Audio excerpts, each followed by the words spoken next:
So how do you take care of yourself in a stressful work environment?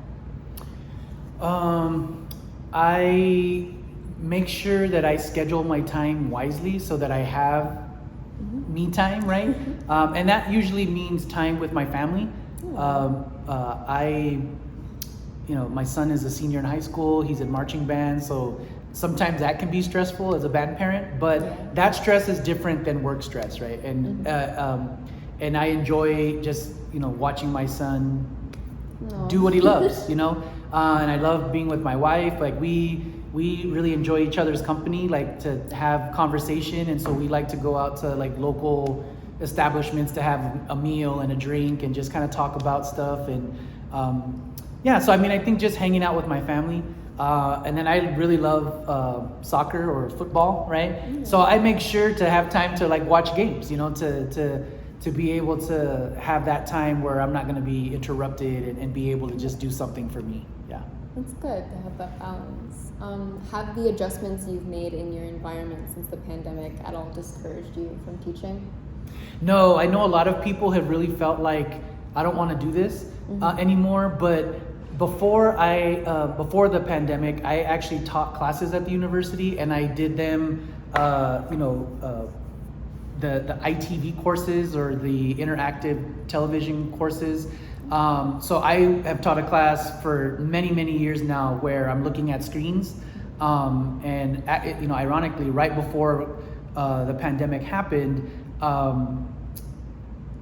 the NMSU was moving to Zoom. So I already kind of knew what Zoom was. So I feel like I had a lot more kind of just preparedness than other, public school teachers had, because they didn't even know what that meant. What's a Zoom? I didn't, it wasn't my favorite way to teach. I wouldn't want to go back to that again, to remote learning and teaching. But I didn't feel, I think, as stressed out as other people did, because I did have some experience with that before. So, yeah. So no, I never once thought I don't want to teach anymore. Yeah. I felt like you knew what you were doing. Yeah, good. I'm glad that you did. Yeah. Have your expectations of your students changed? Yeah, I think that the pandemic has really driven home the inequities of our society. And I always knew they were there. That I teach from a social justice perspective, and from an equity platform. And I always knew those inequities were there, but the pandemic made it just ever so clear. And so I don't know that I have different expectations. I just, my expectations were affirmed, right? That different students need different time to turn in assignments, that different, to differentiate my approach to students is really important, and to see them as individuals as well. And to try to understand like what they're going through with their families and their home life and in their work life, because a lot of them work, is important, right? So I don't think that it changed. I think what happened is it just was affirmed what I was already doing, to like do more for students and with students. Yeah. Did you have to go? So you did have to go to a remote setting. How did that impact the way that you teach? Well, I think, like I said before, there was some technology that I had to kind of familiarize myself with, because I don't teach a college course the same way I teach a high school course. Really just made me more communicative with the book developers, the publishers of the books that I use, making sure that I knew how to use Canvas well enough to not make it more confusing for students. So I did have to make some adjustments to understanding Canvas, to being better at Canvas, and then just being willing to call up book companies and say, hey, I bought this book from you. You got to give me a PDF version of it, otherwise I'm not going to be able to teach this course. And they did, So just advocating for our school, for our students, that was key. Another thing to just make sure I wasn't just getting upset that kids wouldn't show up or that they didn't want to be on camera. That's another thing. Like, I just had to trust. I had to have a lot of trust and not take things personally. When people didn't want to be on camera. I get it. You're in your home and you might do something embarrassing, or being on a camera gives you anxiety or something like that. So I just had to do the best that I could, and just what's the word? just believe that students had good intent. Yeah. Yeah. I know a lot of teachers who are very stubborn about the way they use Canvas. So that's a good thing. Yeah, no, I mean, I think flexibility is something that I need to have as a teacher because I expect it from students, right? If you expect it from your students, then you should expect it from yourself. So. Do you feel that you and your students are now proficient with all the technology you've been expected to use over the past few years? I think, again, because different people have different abilities and capabilities and access, I think for the most part, I've gotten most of my students really well versed in Canvas. But like just yesterday, I had to teach a student how to use their Google Drive. This whole time we've been using, Google, and this student didn't know that he didn't have to upload a file to upload a Google Doc, that he could just use Google Drive to do that. And then the light just went on. I mean, and it's sad because he's a senior now. And if we could have gotten to that earlier, that would have been nice. But yeah, I mean, I think for the most part, I'd say like 80% of students know how to use Canvas well in order to feel like they're engaged in the class. But every once in a while, a student will be like, well, I didn't know that. And so I feel like, oh, dang it, maybe I should have done a refresher on that before. Yeah. Right. Have you felt that students had the resources that they needed to stay physically and mentally healthy in the classroom? I think we started off last year with a commitment to that, and we hired a social worker who was providing counseling services, not just to students with IEPs, but really any student that came to her. And we didn't have the money to do that this year.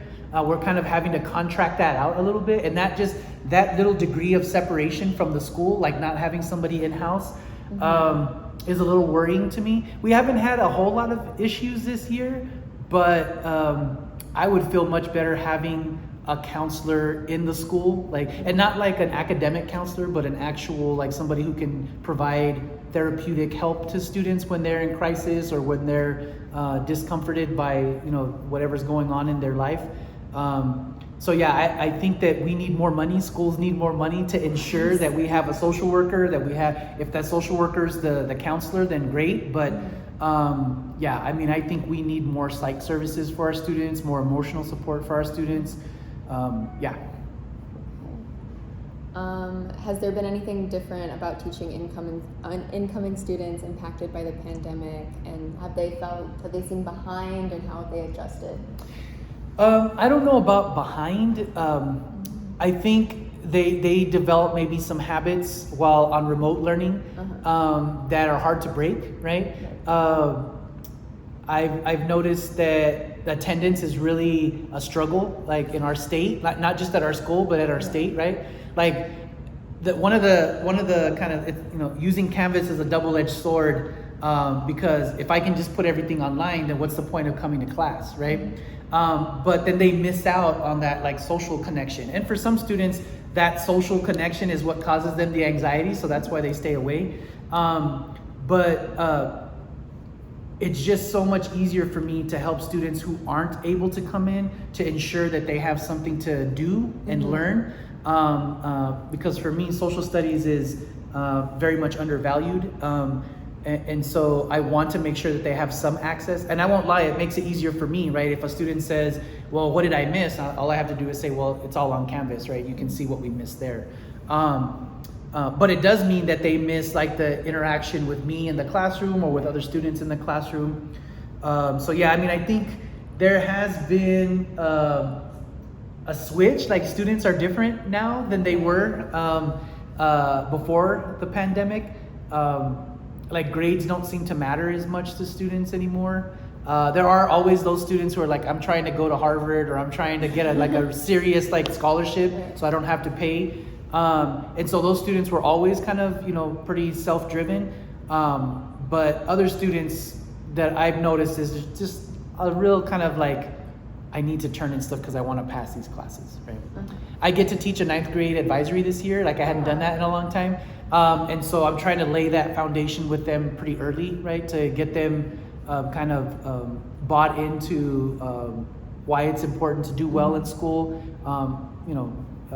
to me, grades aren't the be all to end all. You've heard me say this many times, but they are what they are. If you want to get into college, if you wanted to get a college of your choice, if you want to have access to scholarships, grades turn into money, right? And so I always have that conversation with students, but I really do feel like there's students just aren't really worried about that too much anymore. Yeah. How have you made your class a more accessible space in the past few years? I've always tried to set up the class in like a U, right? In like a kind of seminar setting so that everybody has like a front row seat. Sometimes during the pandemic, that wasn't possible because we had to be like super separated, at least 6 feet and stuff.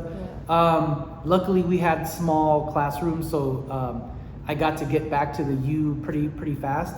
But I still, I think as the person who lives in this classroom the most, right, compared to students, sometimes I think I get a little bit too this is my space, a little too controlling. I think students sometimes would like a different setup. And so, maybe what I could do to be more kind of open to their ideas is to ask them how would you like the classroom to be set up, and then try to adapt my way to them. I think in fact, on Monday when students came back from the 2-week break, I set up the room in a slightly different way. I got rid of one of the tables to just have supplies on it.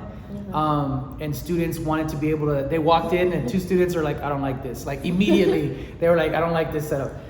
And then they try to sit with their back to the whiteboard, which is where I do most of my teaching from. So I had to kind of, sternly say, you can't sit there, right? Yeah. You have to there's plenty of other spaces. So, personal space is always just kind of an individual thing.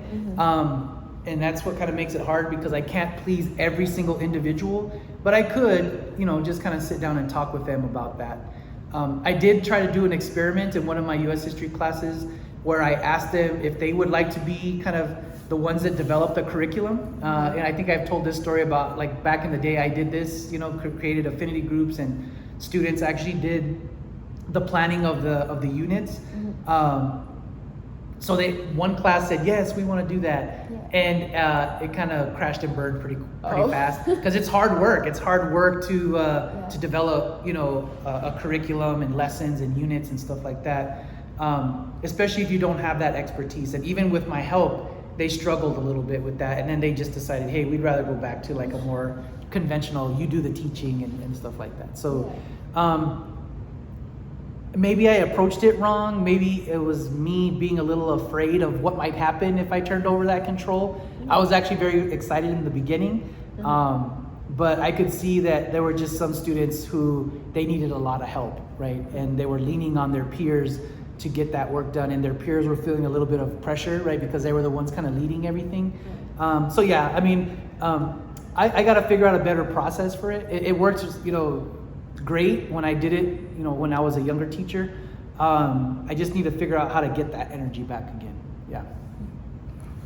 So what advice would you give to incoming teachers? I guess you always have to answer the question, why am I a teacher? You got to ask yourself that question early and often, right? And you got to ask it for the rest of your time as a teacher, right? If you can't answer the question why you're doing it, then you become a robot, right? Robots don't ask why, they just follow instructions, right? And if you're just a teacher that follows instructions, it's maybe time for you to leave, right? That, and I would say immerse yourself in learning about equity and about social justice, and really committing yourself to hearing out students who come from communities that are attacked, usually by our economy or by our society, by our politics, and try to understand the world from their perspective. Because for too long now, those students have been ignored, and it's really time for teachers to take a honest look at what they believe and their biases and try to deal with those as they're trying to teach, right? Not just, you don't ever get to a point where you're like, oh, okay, I've done this work, I've done a workshop, so now I know how to be a teacher from an equity perspective. It's a commitment that you make for the whole of your life. And so I would really say to those people who are wanting to be teachers, you must be willing to take on that that burden. And it's not easy, right? But it can be very inspiring. It can be very fulfilling, and it can drive you for your whole career. Like, it can be the energy for your whole career. So I really encourage new teachers to do that. Thank you so much. Yeah.